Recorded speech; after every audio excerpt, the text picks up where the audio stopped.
We're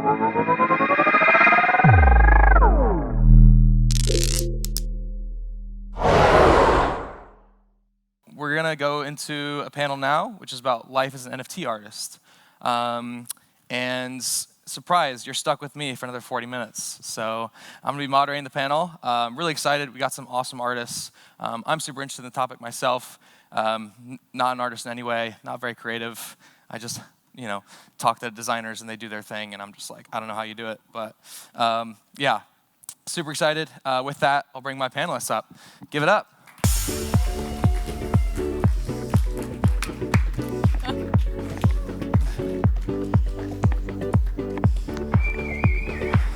Woo! Yeah. All right. Well, yeah, so we're going to do a quick, nice panel here. We have Abby Mansfield. She is the founder and creative lead at Top Dog Studios. We just heard her fellow co-founder give us a nice talk a little bit earlier. She's less on the dev side, so we're not going to get too technical in this talk. But yeah, I mean, these are artists. They're incredible designers, incredible creators. And yeah, just really looking forward to what they have to say. We have Mahima Chaudhry. She is an artist and NFT art manager at Reality Gaming Group. She's 21-year-old creative, which is awesome.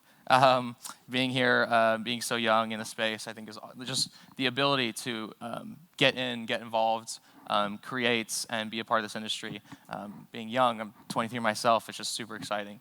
Having these people get in and create and be a part of it. And then we have Rachel Hebert, who is a fine and commercial artist. She's actually painting downstairs, so if you get the chance, go check it out. It's really been evolving over the past few days. It's really cool piece. Should be finished up today. It's actually a live auction, so get down there, get in, get your bids, send that ETH through, and yeah, sounds good. With that, I'll just let the panelists introduce more about themselves, their past, how they got here, and yeah, we'll take it from there. Go ahead. Hi, I'm Abby Mansfield from Top Dog Studios. My NFT journey, I won't go too much into it right at the start, but it started about a year ago. I've got a few one-of-one pieces which I've launched. I really enjoy doing those, but most of my time is spent as co-founder of Top Dog Studios. So we do kind of launchpad stuff to help other projects off the ground. We've got a lot of dev stuff going on, but in terms of the artwork, we minted a project about a year ago called Top Dog Beach Club. And I think that's what most people know us for. Nice. Go for it. Yeah, so my name is Mahima Chaudhry. My journey with art began when I was maybe like 14 years old. I did a degree in fashion photography. Later, moved into digital manipulation, and then eventually digital art. I started off doing commission work just for musicians, and then I was introduced to NFTs by the Twitter art community, and once I found out I was just in and couldn't get out. But yeah, so I have released 2 collections, both called Body Language, one in 2021 and one in 2022. The first collection sold out in under 4 minutes, and the second collection was released about a week ago. I've got bids on all of the pieces, haven't yet accepted any of them. But yeah, I sell on Super Rare, so I sell one-of-ones. Prior to these 2 collections, I have sold 23 one-of-ones on Super Rare. And because I've been working on these 2 collections for the past year and a half, 2 years, I haven't sold a one-of-one. Finished the second collection now, so I'm going to go back to my roots and focus on detailed art pieces, work on them for a few months, and then I'll be releasing one-of-ones again. I work as an NFT art manager as well for a company called Reality Gaming Group. It's a blockchain-based games development company, and they've recently branched into the world of NFT art, which is why they took me on, kind of to shape the art sector. And so that's what I'm doing. I'm communicating with artists and brands and kind of building drops for brands. Right. Nice. Thank you. So I come from the traditional art world. I studied drawing and painting and have been spending most of my time really in the commercial world doing murals and commissions for a lot of hotels and the hospitality industry. So I have work kind of particularly all over the US and some in a couple other places. And I've just kind of recently become curious about this space. I'm really brand new. So I had the good fortune to be invited here to do live painting over these 3 days of this event. And during that time, I've gotten to have some really interesting conversations with people. And just very open and learning about the whole NFT community and how it relates to traditional art and all that. So Yeah, I mean, it's great to have all these different perspectives on the panel. It's obviously important to have someone from the traditional art worlds. I mean, multiple people obviously from the traditional art world, but having someone getting in, having that experience, and just figuring it out is super important to get an understanding on, because there are a lot of artists out there that still really don't understand the space and are really just trying to figure out why should they get in, how do they get in, where do they start, and why is this an important technology to embrace. And so, having that perspective is really important. Thank you all for that. Like I said, some great panelists here. Super excited to get into it. So with that, I just want to maybe start out talking about maybe challenges you guys have had getting into the NFT space in general, and maybe something that, from an artist perspective, why is it so difficult to understand, and how can you get past that? And also maybe some challenges along the way of getting in, of buying, selling, figuring out how to create communities and things like that. So you want to give us a start?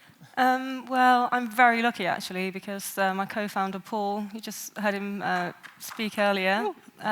He's also my brother-in-law, and he got me into NFTs. And I think anybody who's an artist usually doesn't naturally have dev skills. They're usually things that don't usually go together in the same person. So I've been lucky enough to have like a world-class dev, cybersecurity expert just there. I can message him whenever, it can help me out. If I click this, will my wallet get hacked? What is a wallet? How do I open one? And I don't think everybody has that. I don't think many people do. Some people say it's quite easy. You open your wallet, you follow some instructions. It just takes a bit of practice. But things are constantly changing. There's always new security risks. There's like questions about the culture of the space as well, which is really hard to kind of put into words and pinpoint. The whole language, I'm sure a lot of you guys are aware of, particularly if you're not in the NFT space at the minute. You probably don't know what anybody's talking about. So I know how difficult it can be to adjust. But I think a lot of people kind of need somebody there that they know personally to kind of help them in and give them that confidence. But what I absolutely love about the NFT space is that it's an opportunity for everybody and anybody to kind of have more of a chance of being who they want to be and doing what they want to do. And it kind of takes out the middleman. You don't have to take your art to a gallery where they look at kind of what university you went to, or if it's pretty, if it's beautiful, if somebody likes it, then you can put it out there and somebody might buy it, if you're lucky enough. And it's the whole point, isn't it, in decentralization and the beauty of it. And I know that certainly I would not have had the opportunity to have so many eyes on my work if it wasn't for NFTs. Art was just something I did in my spare time. I don't know, I'm interested to hear what you guys are going to say, but you're a fine artist, you might have come from an art background, a more traditional route possibly. But I think it just opens a lot of doors for people who aren't already full-time artists, but also for artists as well. It's a whole new world, and it offers opportunities to everybody. That's my perspective on things. Nice, it's a great perspective, yeah. Woo! Go ahead. Okay, so I think in terms of getting into NFT art, I was also very lucky because I had a lot of guidance. So I was a part of the art community on Twitter prior to the NFT art community on Twitter, and a hand-selected few artists discovered the NFT space, and it's a very supportive community. So immediately they just wanted to start feeding information to all other artists so that I guess we can all eat together and we can all get paid together for our craft, which isn't something that was there's the whole notion of a struggling artist, a starving artist, right? And so this was an opportunity to finally monetize your work and make money off of it. And so that was really appealing and attractive to me. So I did some research and I started selling on Rarible, I think. I did a few like collections on Rarible and then applied to Super Rare. And I think that the scary part about being an artist and selling NFTs is that you're putting your like truest, rawest form out there to so many people, and you don't know if they're gonna like it or not. And if they do like it, they'll buy it, and if they don't like it, they won't buy it. And I think it's the pressure that artists put on themselves when their artwork doesn't sell. And like, I just don't think that if your artwork doesn't sell, it means you make bad art. It just means the correct collector hasn't seen you yet. And I think that's just something important to remember. Like, don't let no sales discourage you. As long as you stay true to your craft and stay true to yourself as an artist, the money will follow, and your work will eventually get the recognition it deserves. Nice, yeah. All right. Great perspective, thanks. Yeah, I really appreciate what both of you said. I definitely kind of echo what you were saying, Abby, about how I think often it's a sort of right-left brain thing, that typically if someone really leans toward art, they're not necessarily really skilled in tech type of thinking. So it can feel like there's this real gap, like an unbridgeable gap for me between like what I do is create, and I think in a different way, and that's where my skill is. My skill is not in understanding. I mean, I've now had, I don't know how many conversations about blockchain, and I could not tell you anything about it at this point. I think that's my earring. I will try to not enthusiastically shake my head. Yeah, one of the things I'm really interested in with the NFT space is the possibility to sort of have multiple identities without a psychiatric disorder. So, like in the traditional art world, a lot of times you can be really pigeonholed into whatever the type of work is that you do, and people sort of come to expect, like, oh, this is your name, this is the sort of work that you make. And I've been having some conversations about the possibility of sort of creating multiple, almost characters who then can create a collection and have kind of distinct looks and feels, because I really like to play in different aesthetics and styles and not just have one sort of mode of working. So that's something I'm kind of curious about. Yeah. Awesome. Good stuff. Yeah, love what I'm hearing already. This is awesome. Having these different perspectives and getting in and figuring this space out is super important for artists out there, because yeah, it is just so complex and it can really get into a lot of detail, and not being from a technical mind necessarily, I think it's a lot easier. You know, people from like a finance background, or people from, you know, other more technical backgrounds, engineering, you know, software people, website creators, it's a bit easier, I guess, to understand, because maybe there's different pieces of the technology that they've seen before in different respects. But coming from a, you know, creative perspective, you're really focused on just creating things that look really awesome, or you love to manifest and put out there. And so not having the people there to guide you is you know, tough. So it's good that you guys have really started having these conversations, you know, as an artist, figuring out what are people doing, how do you get into the space, and how are the different ways you can get in the space. You know, it's not just about one artist creating their own piece, but you can also co-found things with other people. You can create different types of communities where everyone is contributing art or creating, which is super exciting. And so I guess with that, what have you seen, why is this really revolutionary for the art space? And what ways is it actually changing artists' lives for the better? And why should someone really consider creating an NFT work or making their physical works of art integrate with the NFT technology, and why is this super important technology to get into as an artist? You can start with Mahima. Yeah. Yeah. So I think that the creative freedom of selling NFTs is what is most attractive to artists, because you get to create what you want. No one's telling you what to do. It's not commission-based. It's not somebody else's vision. It's completely yours. And if you're an artist already creating, I just think that this is a way to monetize your work without any shackles or chains, if that makes sense. It's a freeing way to put your artwork out there and just make something of yourself. So yeah. Nice. Abby, what do you think? I think I touched on this earlier. Maybe I answered that one a little bit too early, but yeah, I think it just bridges the gap, like the social divide out there. How many people get to be an artist? It sounds like winning the lottery to me. I'm just so grateful to be here. But not everybody grows up thinking, right, I'm going to be an artist and I've got the resources to do this. I don't think many people have that straight from the start. So it bridges that gap, but as I touched on earlier, you need somebody to kind of hold your hand through that process as an artist. And also the creative opportunities with NFTs. They're just really cool, aren't they? I mean, obviously, I think they're cool. I'm biased, but the things that you can do, it isn't just the beauty. Ryan touched on that earlier in his presentation. I think he put that really wonderfully about just how beauty is the utility in itself. And beauty is going to save the world. I really love listening to that.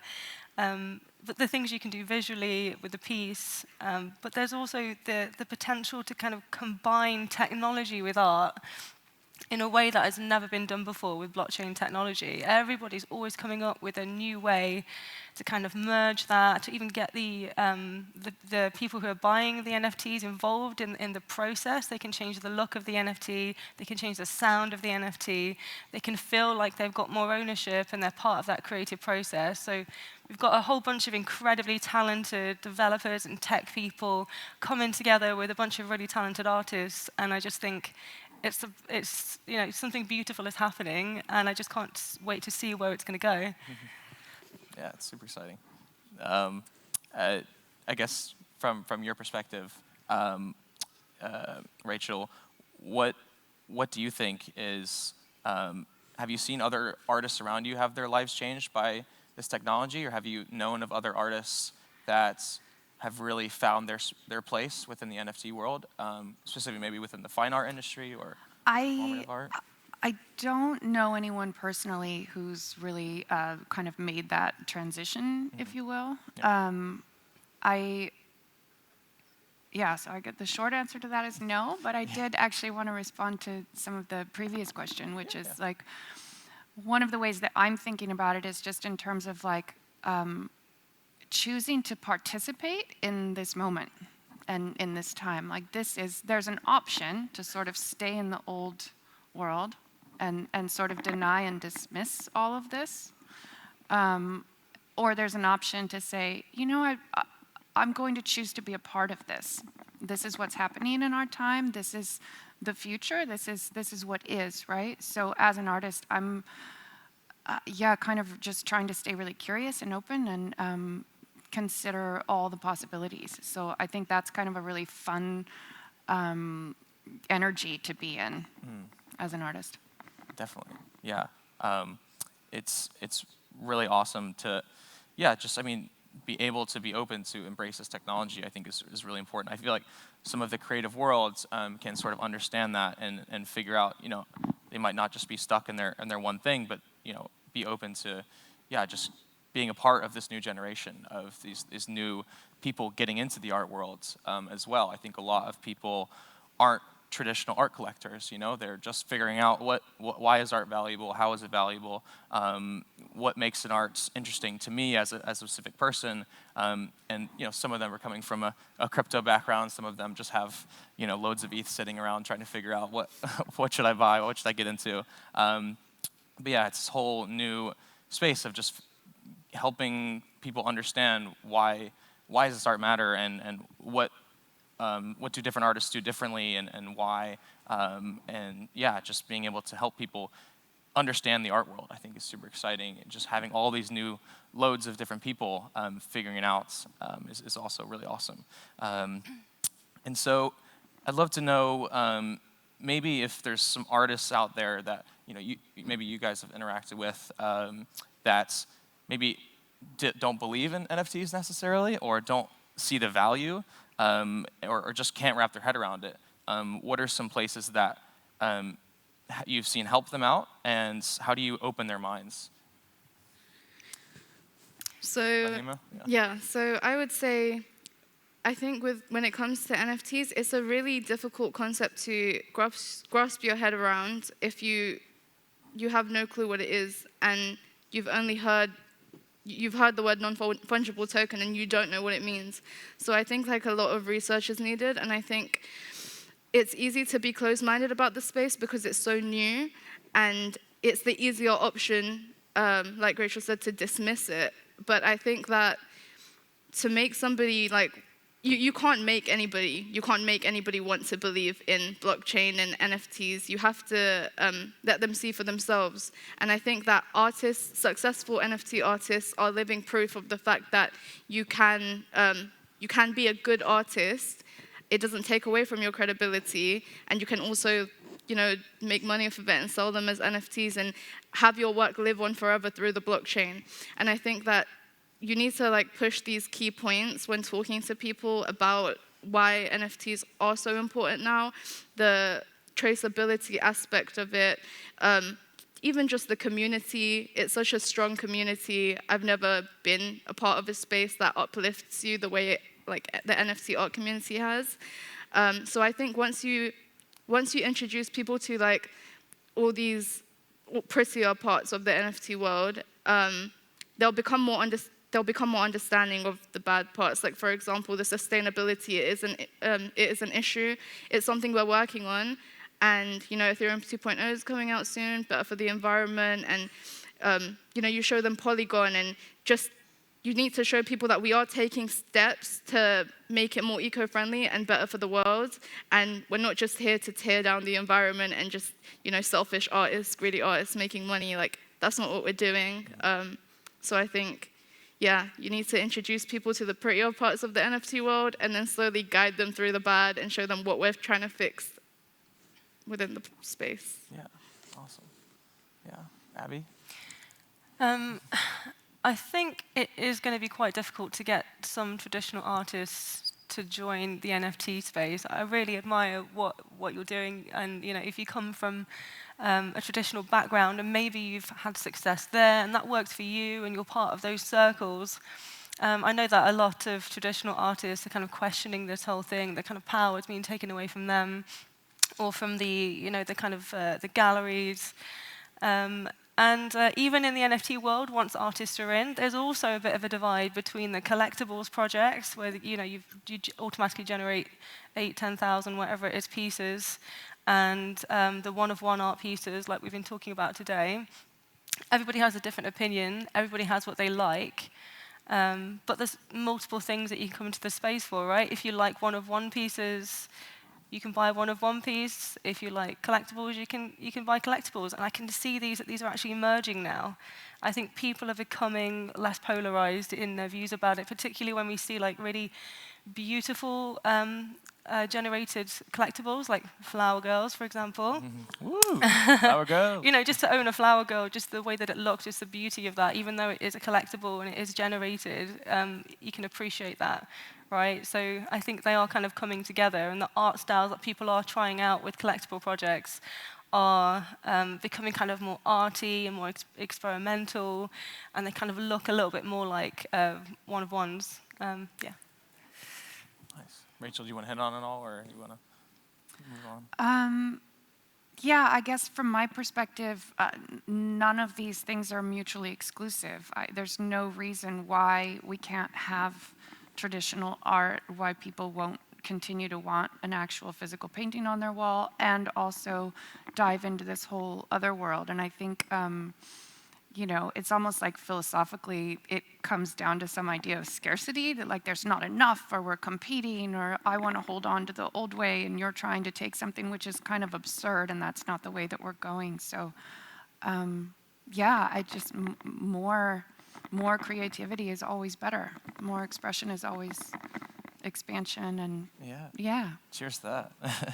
Yeah, I mean, it is important to obviously understand that you don't need to get in the NFT space. I mean, no one's forcing you. I mean, hopefully no one's forcing you to get in and create your first NFT art, because it is overwhelming, I would assume. And it is, you don't need to use the technology, but you have to, you should at least be open to the ways that it could impact you or it could help you. And then, try to find people that might be able to help you understand it a bit better, and at least be somewhat open to getting into it. And yeah, I mean, people obviously will still love having a physical art piece on the wall, which I think is, important thing to remember. But yeah, so I guess with that, do you guys have any maybe advice for artists that are just getting started with NFTs, or have there been any resources or projects or people that have really helped people just getting started learn more and get into the space and understand it? I think that you should support other artists in the community, because that's what I did, and it wasn't hard for me. It came pretty naturally, because as an artist, you want to support other artists. So, make social media channels, Twitter, Instagram, get involved in the space, retweet, do art shares, reach out to people who are knowledgeable in the space, and just try and attain as much information as you possibly can, because you can't enter this space blindly. There's a lot going on, and you need to at least dip your fingers in loads of pots, right? You need to know a lot about loads of different aspects of crypto, because there's not just NFT art. There's game development. There's collectibles. There's so much to it, and I think as long as you communicate with the right people and you're learning constantly, you'll be fine. You'll survive, because everyone helps everyone in this space, right? So there's nothing to stress about. Just talk to people. Yeah, it's important. Rachel, have you had some interesting conversations with specific people or things you've seen that maybe have helped initially? Yeah, I've definitely had several interesting conversations, and my intention is to find a couple people I trust, and kind of whatever I need to outsource, there are resources there that can take care of that for me. So I've had a couple conversations with people who offer that, essentially, where it's possible to just be the creator and hand over the content.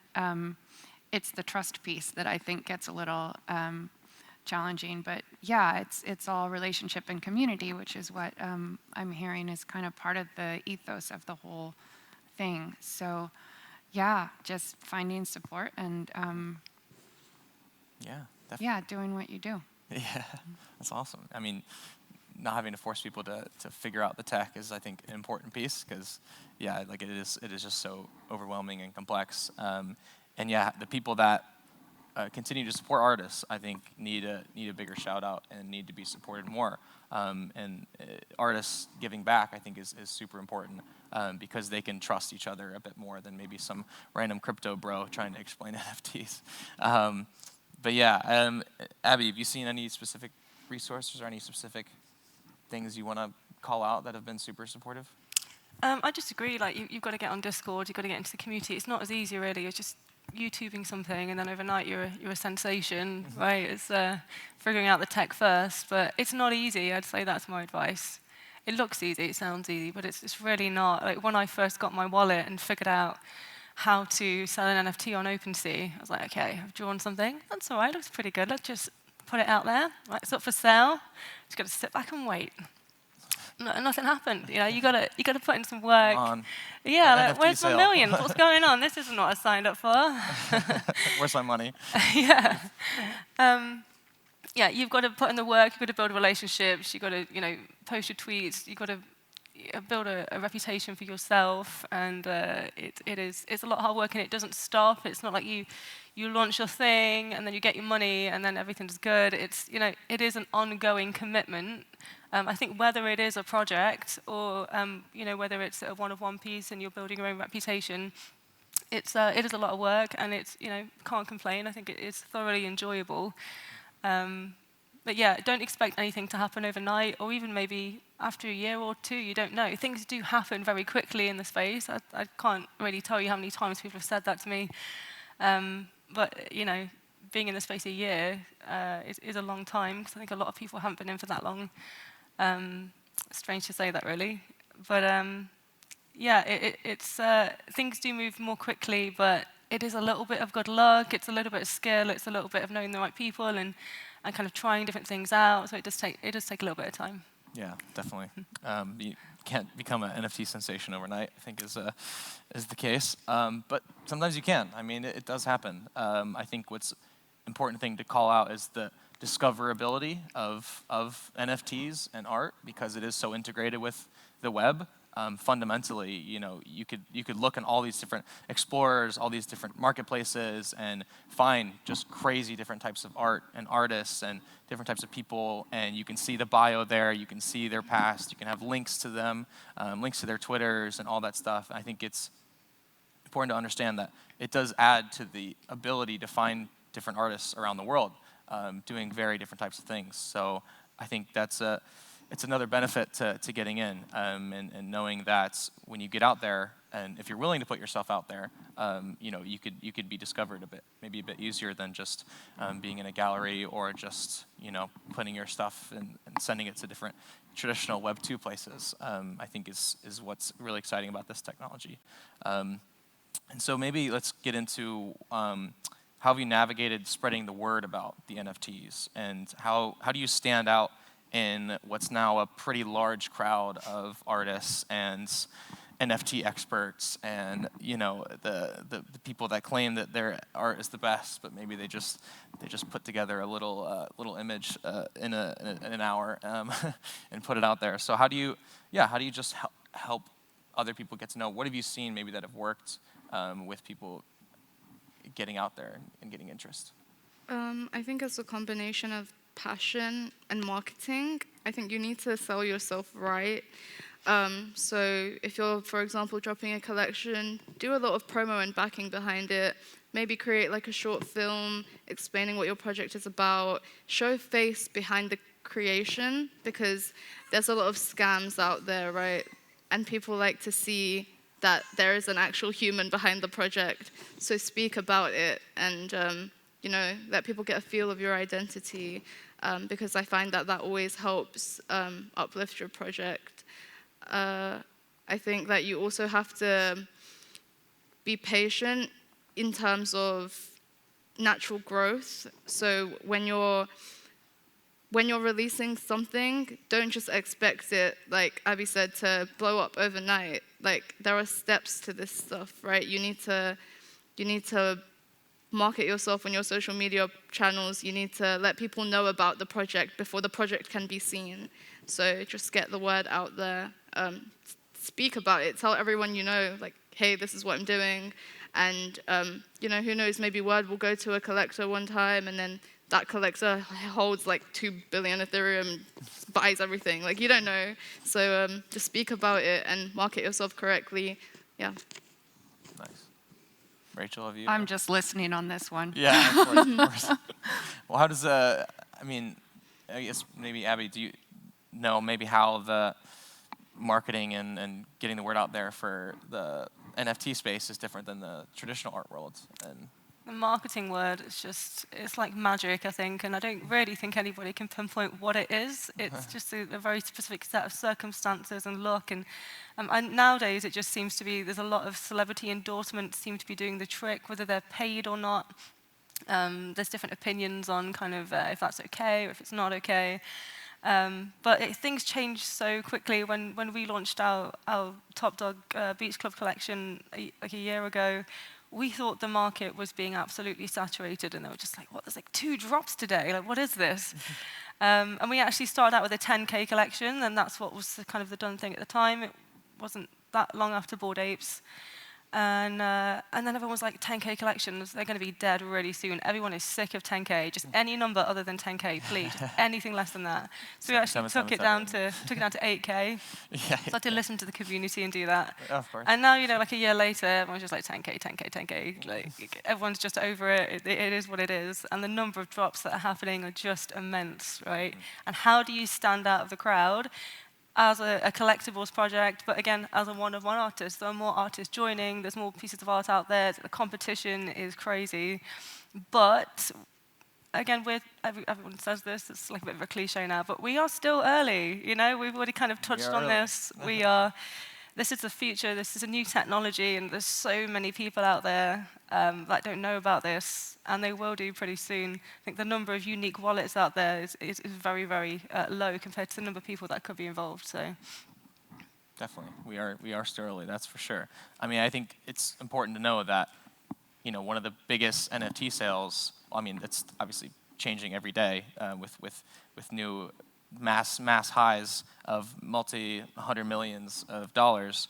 But it's important to know that basically the biggest NFT project and the most influential one started just over a year ago. So I mean, I think it's still important to know that yes, we're only really a year into this sort of wider adoption of NFTs and people understanding that NFTs are a thing. I think almost anyone in the world has at least heard the term NFT now and maybe don't know what it means, but can understand that people are making money with it, that it is a new technology people are still figuring out.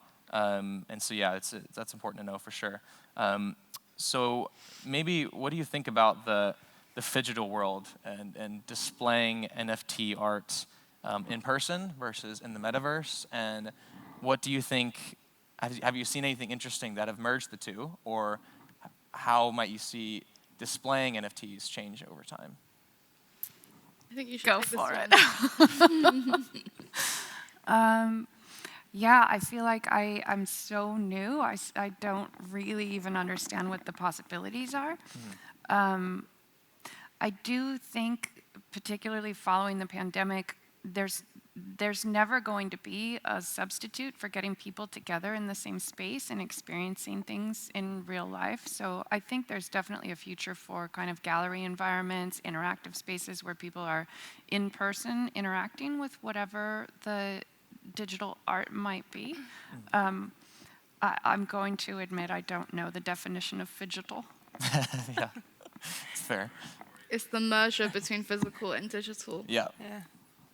There you go. That's one of those questions I was talking about. Don't ask me any dev stuff. I was like, oh, what's he talking about? He just said a word. Yeah. Yeah. That's so fair. we shouldn't expect everyone to know that word. It's quite new. It's quite new. That's the thing, What is it? Still early. All these terms are still being created, literally. Yeah. Every week, it's insane. So and break down the barriers of what the words are and what they mean. You'd probably be doing a better job at that. I was just going to say, with Top Dog Beach Club, we did an event in London on Oxford Street. It was a pop-up gallery event, so we hired this space and all these screens everywhere, and we put our work on there, but we got other pieces of artwork that were displayed there, and people kind of came together, and some people had never seen an NFT before, but having them on these screens and kind of getting people together really, I think, made a big difference. There's also the metaverse, so things like Decentraland. We did a project recently for a charity called She's the First, where we brought together 31 different artists and raised some money for charity. And there was a big finale party after it had all finished, and that was in Decentraland. So we got a builder, this amazing guy, what he's able to do. So a builder in Decentraland, it's like, if you guys don't know, it's like playing The Sims or something, It's like a whole space, and people are paying a lot of money for digital land, which I think a lot of people think is crazy, but it's happening. And we had a party there. The builder made this building, and it was lit in a certain way, and all the artwork was displayed in the metaverse. So I guess that's another really cool way of doing it. And just the other day, actually, I sold a one-of-one piece, and it was awesome to see somebody posted on Twitter that they filmed it on the screen that they have. They have quite a large digital frame, and now my artwork is in their house in this digital frame. And it's just things like that. It's just crazy, isn't it? Now my art is in their house on this frame. They're putting it on Twitter. It means a lot to actually have it physically there, you know? It's something that's missing with NFT pieces, I think. I think they're kind of stuck in your wallet, and people can have a little look at what you've got, and you can have like one at a time as a profile picture. But yeah, I think when I redecorate, I'm going to be having like NFTs everywhere. Yeah, certainly, yeah. Yeah, I think it's really cool as well, to be honest, because you're seeing all these NFT galleries pop up everywhere. Like Super Rares is doing one in NYC. I think within like the next couple of weeks, it's going to be launched and ready, and you can go and visit like artwork there, and even in Florida actually. So in 3 days, if anyone wants to come see, I'm in Florida. OpenSea is doing an NFT gallery, and my work's going to be there. But they've also got like, you know, just so many other amazing, talented artists, and I think it makes artists feel like they're more recognized when their work is just there somewhere physically, because like similarly to social media, for example, you make all these connections online and they don't really feel real. You've made them and they're helping you in your life, but then when you come to an event like this and you get to see these people face to face, it just kind of hits different, right? It feels more real. It feels like the interaction is more meaningful, and you can develop a stronger connection. So I think in the same way people like to interact with art like that, if that makes, like, do you get what I'm trying to say? When you interact with art, you want to feel a connection to the art, and when it's there in front of you, it feels more real. Yeah. I know we're running out of time, but if I could just add, there's a gallery downstairs where like this NFT displayed, and the lighting is a certain way, and you go down and you can actually interact by sliding these things across the screen. You can kind of change the music, you can change the feel, and that kind of I don't know, just like that mix is really cool. Yeah. And I really, really love what you're doing, because the mix of the physical and like traditional art, that kind of authenticity to that mixed with NFTs, I think that is just gorgeous. I've met my friend here today, Thomas, and his work is just stunning, because that's what he does. He gets watercolor, and then he like 10% does some digital stuff, and the result is really beautiful. So yeah, I'm really looking forward to seeing more of that kind of thing, kind of mix. Yeah, love to see Rachel at more art galleries and the NFT event space. So maybe invite her out to our event as well this September. Yeah. If you haven't heard about it, Zebu Live, we actually did a collab with Ethereal Collective, who are running the gallery downstairs. They're an incredible group. They're doing in-person art displays and galleries all around the world. So we did one in London a little bit over a month ago. And yeah, it's really awesome, because you can have these screens displaying the arts. You can have an intro and bio about who the person is. You can scan it, you can buy it, you can sell it right there in person. And they also brought Paul Kenton, who's a renowned UK artist, and having that in-person ability to see the work, see the person, get to know them, and then be able to actually buy their piece, go home with it, have it in your wallet there within a few minutes is really awesome. So check them out. Check out Zebu Live this September. I don't know if we have maybe time for one question from the audience before we wrap up. Was Bobby. that a no? He really wants to have a question. No, it's all Anybody right. at all? Anyone? I'm joking. Okay. I'm joking. Not that guy. Just 1 second. Yeah. Quick one for everyone. What have you found the benefits and the negatives of being a woman in the space? And it's great to see all three of you up there. It's fantastic. I love that. Yes. Heavily male-dominated, and it's great to see more women in the space. So congratulations. Yeah. And all that as well. But have there been any positives or negatives to being a woman in the space? Yeah, so it is a very male-dominated industry. We've established that. I think I didn't realize how male-dominated until I started working for a corporate company, so a reality gaming group, because I was self-employed as an artist. I didn't really have physical interactions with anybody. It was all through social media.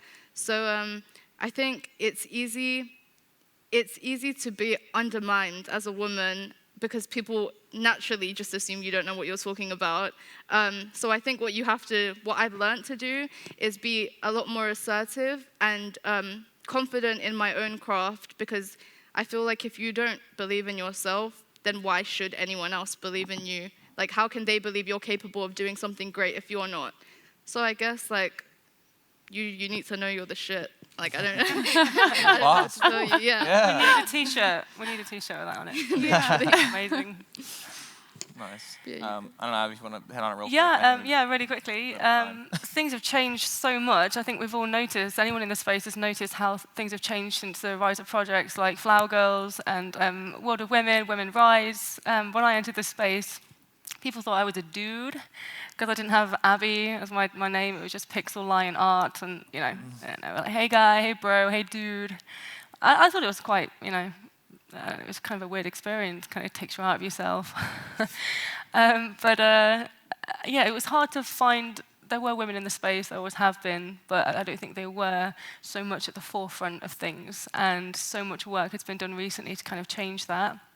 Things are not 50-50, things are not even, but things are getting a lot better, and I know there are certainly a lot of challenges ahead of us in terms of that. I'd like to see more female devs and more females on the tech side. I'm still like taken aback a little bit when there's a female dev. I'm like, oh, awesome. You expect the female to be the artist usually. Yeah. You know, that is just the stereotype, right? And in a lot of the cases it's true. But I'm seeing more female devs in the space as well. Yeah, so I'm just loving seeing what's happening. Yeah. Great. Thank you so much for joining us today, everyone. This was incredible. Really appreciate your time. Really appreciate all the things you guys are working on. And yeah, let's give it up for our awesome panelists.